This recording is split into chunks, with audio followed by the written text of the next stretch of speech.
This is a World War II fortification. And if you've ever wondered why Hitler's greatest fortification failed, it's because of this.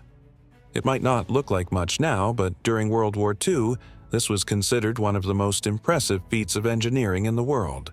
And when it was completed, no one could figure out how the Allies were going to get past it.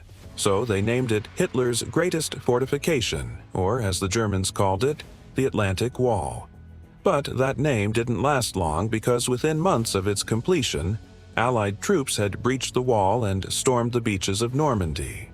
So here's how Hitler's greatest fortification failed. In 1942, Adolf Hitler decided that he wanted to build a massive defense system across Western Europe, specifically France, Belgium, and the Netherlands.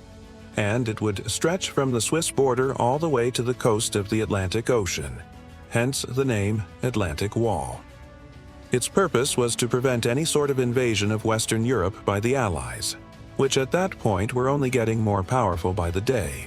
So Hitler decided that he needed to build an elaborate series of defenses that would take years to get through. And unlike other fortifications which were designed to be taken by assault, the Atlantic Wall was designed to simply delay the enemy for as long as possible.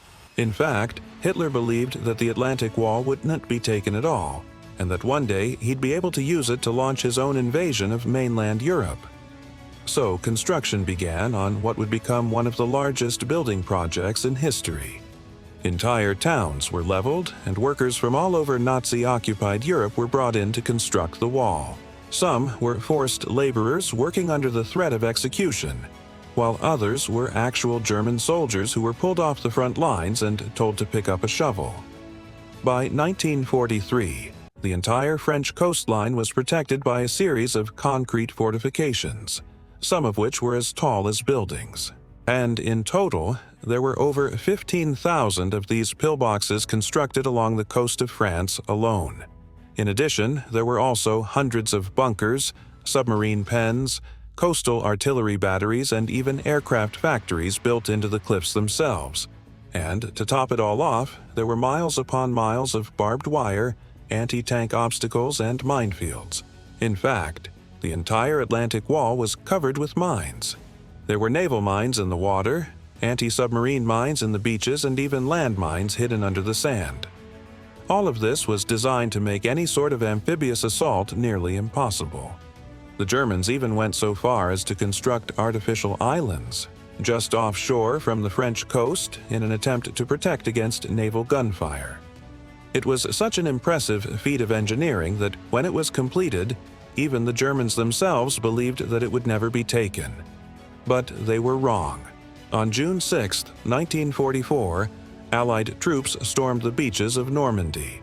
And despite the best efforts of the German defenders, they were pushed back. Within a week, Allied troops had breached the Atlantic Wall and were fighting their way inland. But why did Hitler's greatest fortification fail? Well, there are a few reasons.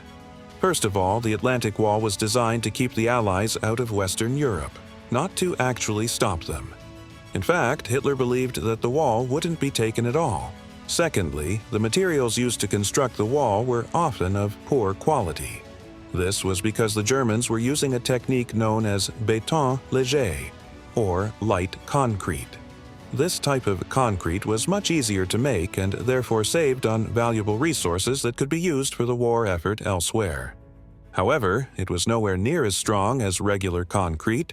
In fact, much of the Atlantic Wall's concrete was so weak that it could be penetrated by a single artillery shell. Finally, the Atlantic Wall was simply too big. There were miles upon miles of fortifications, each one of which required its own crew of soldiers to man. This put an enormous strain on German manpower, and in the end, it was simply impossible to defend such a long stretch of coastline. After the Allied invasion, much of the Atlantic Wall was destroyed, but some of it still stands today. And if you ever get the chance to visit, I highly recommend it.